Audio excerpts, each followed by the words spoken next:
اعوذ باللہ من الشیطان الرجیم، بسم اللہ الرحمن الرحیم۔ رب اشرح لی صدری ویسر لی امری واحلل عقدۃ من لسانی یفقہوا قولی۔ تو یہ سورہ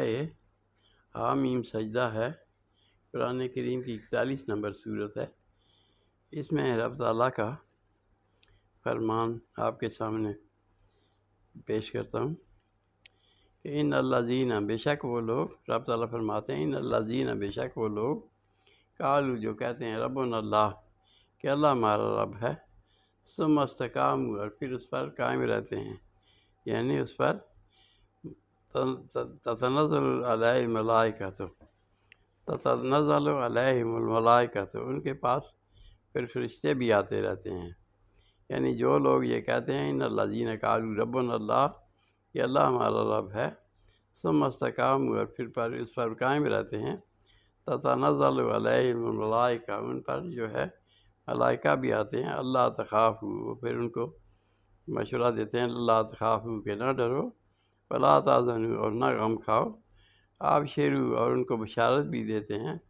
بالجنۃ التی کنتم توعدون، اس جنت کی جس کا وعدہ کیا گیا ان سے۔ تو یہ فرشتے ان کے پاس، نیک لوگوں کے پاس آتے ہیں، یعنی وہ لوگ جو اللہ سے ہی کہتے ہیں اللہ ہمارا رب ہے اور اس پہ قائم بھی رہتے ہیں، تو پھر فرشتے ان کی حوصلہ افزائی فرماتے ہیں، اللہ تخافوا، یہ کہ نہ ڈرو، ولا تحزنوا، اور نہ غم کھاؤ، ابشروا، اور پھر ان کو بشارت بھی دیتے ہیں، بالجنۃ التی کنتم توعدون، اس جنت کی جن کا ان سے وعدہ کیا گیا۔ پھر یہ آگے بھی کہتے ہیں نحن اولیاؤکم، وہ فرشتے کہتے ہیں ہم تمہارے دوست ہیں، فی الحیات دنیا، دنیا میں بھی، اور فی الآخرہ، اور آخرت میں بھی، وَلَکُمْ فِیہا، اور تمہارے لیے ہے، ما تشتہی، جو تم چاہو گے، انفسکم، اپنی ضرورتوں کے لیے، اپنے خواہشات کے لیے، وَلَکُمْ فِیہا ما تدعون، اور پھر تمہارے لیے ہے جو کچھ یہاں مانگو گے وہ بھی ملے گا۔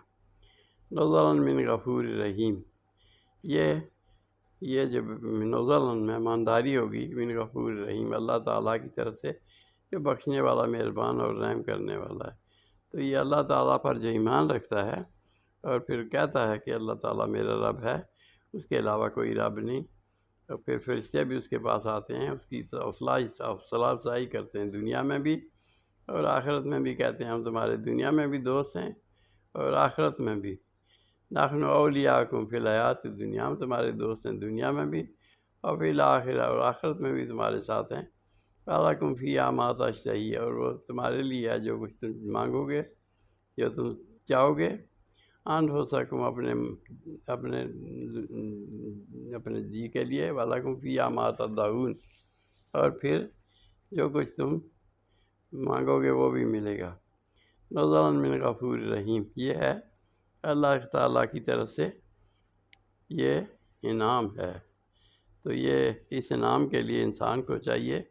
کہ اللہ تعالیٰ پر ایمان رکھے، اس کے ساتھ کسی کو معبود نہ بنائے، کسی کو شریک نہ بنائے، اور اسی کی عبادت کرے، خالص اسی کی عبادت کرے، اور اس کے مطابق عمل کرے، دین پر عمل کرے، نبی صلی اللہ علیہ وسلم کی سنت کے مطابق،